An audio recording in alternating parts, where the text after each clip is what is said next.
తెలంగాణలోని ఖమ్మం జిల్లా కల్లూరు కేంద్రంలో ఇంటర్మీడియట్ పరీక్షా కేంద్రాల వద్ద 144 సెక్షన్ బందోబస్తు పకడ్బందీగా అమలు చేస్తున్నామని Kallur station house officer D Haritha స్పష్టం చేశారు. ఆమె స్టేషన్ లో వీబీసీ ఆన్ టీవీతో మాట్లాడారు. పలు గ్రామాలు, మండలాల నుంచి, దూర ప్రాంతాల నుంచి వచ్చే విద్యార్థులు సకాలంలో పరీక్షా కేంద్రాలకు చేరుకోవాలని సూచించారు. ఆర్టీసీ యాజమాన్యానికి, వాహనదారులకు, పరీక్షా కేంద్రానికి వెళ్లే విద్యార్థులకు సహకారం అందించాలని కోరారు. పరీక్షా కేంద్రాల వద్ద ఆర్టీసీ బస్సులు ఆపే విధంగా వారికి సూచించడం జరిగిందని గుర్తు చేశారు. అలాగే పరీక్షకు హాజరయ్యే విద్యార్థులు మొబైల్ ఫోన్ తదితర ఎలక్ట్రానిక్ వస్తువులు తీసుకురావద్దని హెచ్చరించారు. ప్రశాంతమైన వాతావరణంలో విద్యార్థులు పరీక్షలు రాయాలని ఆమె కోరారు. ఇంటర్మీడియట్ ఎగ్జామ్స్ ప్రారంభమవుతున్న సందర్భంగా కల్లూరు మండలం నుంచి, పక్క మండలం నుంచి కల్లూరుకు వచ్చి ఎగ్జామ్స్ రాసే విద్యార్థులందరికీ ముందుగా all the best.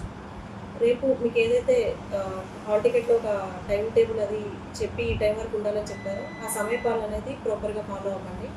And exam సెంటర్కి ఎట్టి పరిస్థితుల్లో కూడా మొబైల్ ఫోన్స్ ఎలా లేదు, అది మీకు క్లియర్ ఇన్స్ట్రక్షన్స్ ఉన్నాయి. అలాంటివి ఎటువంటివి ఉన్నా అలాంటి ముందస్తుగానే ఇంట్లో పెట్టుకోవాలండి. ఇంకొకటి, ఏదైతే దూర ప్రాంతం నుంచి వచ్చే విద్యార్థులు ఉంటారో ఒక టైం ముందుగానే అక్కడికి వచ్చేలాగా ప్లాన్ చేసుకోండి. ఎందుకంటే మనకి లేట్ అయితే లోపలికి అలౌ చేయరు అన్న ఇన్స్ట్రక్షన్స్ ఉన్నాయి.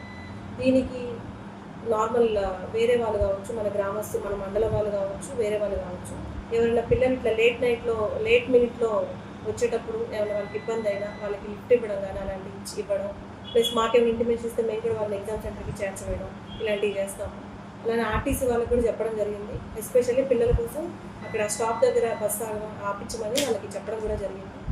ఈ వేదికగా, బీబీసీ వేదికగా ఆర్టీసీ వాళ్ళకి కూడా మళ్ళీ ఒకసారి విజ్ఞప్తి చేస్తున్నాను. సెంటర్స్, మనకున్న 2 సెంటర్స్ దగ్గర కూడా ఒక స్టాప్ మెయింటైన్ చేయాలని మా విజ్ఞప్తి.